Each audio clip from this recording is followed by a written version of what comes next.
No problems at all there. So what I'm doing is I'm running a little bead of super glue along the top, or along the underside, as this is an actual fact, and I'm going to very carefully join those together. You've only got you've got a couple of seconds worth of what, for want of a better description, I'll call playtime with that. Okay, so I've got those joined together in a reasonably good fashion. What I'm going to do is use a tiny drop of this accelerator and just run it along that join there, just to set the super glue. And as you can see, that's now set in place. Now what I've done, by cutting away by cutting a V shape, by joining the parts, I've actually created a small channel in there into which I'm now going to run a goodly dose more of super glue in order to reinforce that join. Okay, none of this should be visible, particularly on the finished model. So a little bit more of that, and again a touch of accelerator goes straight along there. Give that a few seconds to dry, and if you can see there, I've mostly bent that into shape now, but it's not quite. So what's going to happen is I'm going to have to use a bit of super glue and literally force that and hold that in position while the super glue sets. So again, I'm running a very thin bead of super glue along where those are going to join, taking my time to ensure a good level join there. Hold that for a second or two. Okay, again I've got the V inside, so what I'm going to do is run a goodly dollop of super glue along that gap there, and again run the accelerator down the inside. And I mean, there it is. There's the cowling. I've effectively dealt with the fit problem already. It's all been forced into place with super glue. Again, what I'll do is I'll just check I'll check the fit of that cowling to the fuselage halves.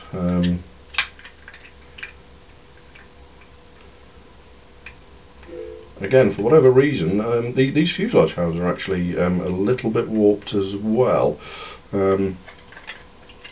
Can't seem to get them lined up exactly how I'd like them to. So I'm just going to use any old peg. A little bit warped, but they go together fine with a little bit of encouragement. And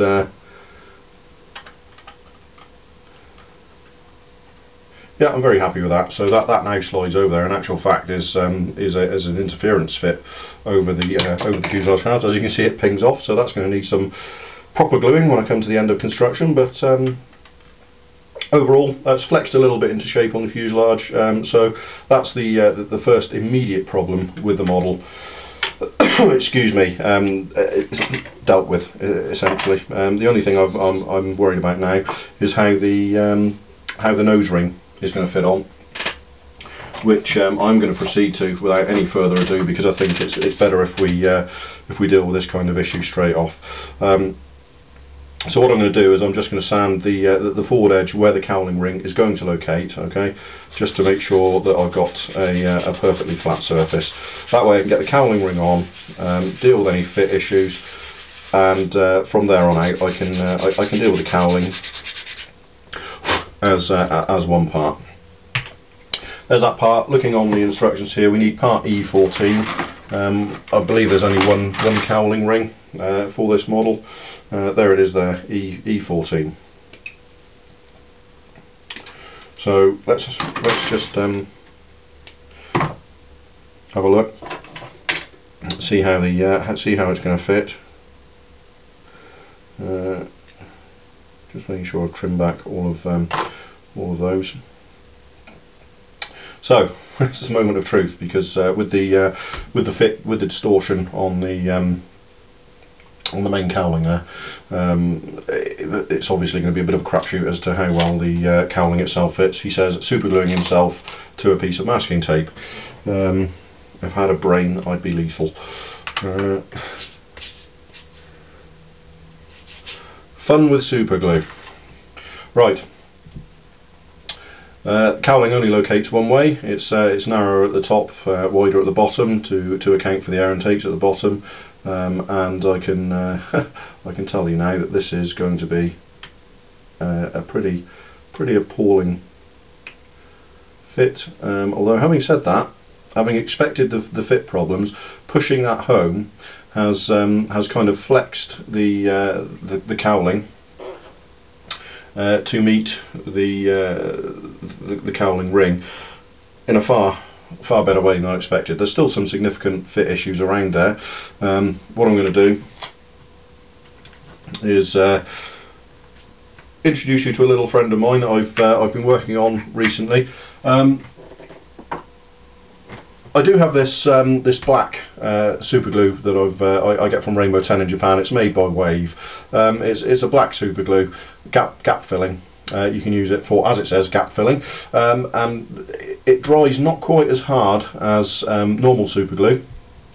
It sands very nicely. The main advantage is you can see exactly where you filled and where you've sanded, because normal super glue is clear. Quite often it's very difficult to see just where the super glue finishes and the plastic starts. So that's one that I get from Japan. Very expensive. It works out. It's getting on at current exchange rates. That's getting on for £10 a bottle. Hugely expensive. I started playing the other day with some theories that I had, and I've come up with something else which seems to work basically the same way. But it's just far cheaper. What I've got here is a little tub of talcum powder. Any talcum powder will do. Now, a lot of people these days are mixing talcum powder with super glue to make a filler. It sands very well. It makes a great filler. Same problem applies, really. It tends to be the same dark. It's the same clear colour, same difficult to see where you've sanded. So I was looking for a way to colour this. And I have a goodly supply of these different MIG pigments, the weathering pigments that are used mainly by armour modelers, but increasingly by aircraft modelers. So my mind began working overtime, and I thought, well, if we can use the talcum powder and super glue mixture, how do I make that mixture more visible? And it occurred to me that if I mix some of a small amount of the pigment with the talcum powder before mixing it with the super glue, what I'm in fact doing is creating a dark coloured super glue. I tried it, and it appears to work. So what I'm going to do, look, is I've added a bit of the dark grey and a touch of black to that talcum powder and given it a good shake. So I'll put a little bit on onto that piece of masking tape, and then I'll add a goodly dollop of super glue there. Okay, and then we'll give it a mix. And as you can see, hopefully you can see that it goes very, very dark.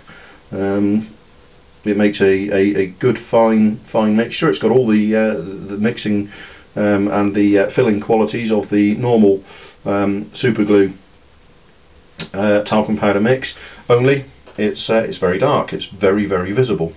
So I'll take a fresh cocktail stick here.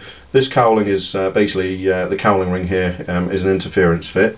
So what I'll do is I'll take some up onto the cocktail stick, and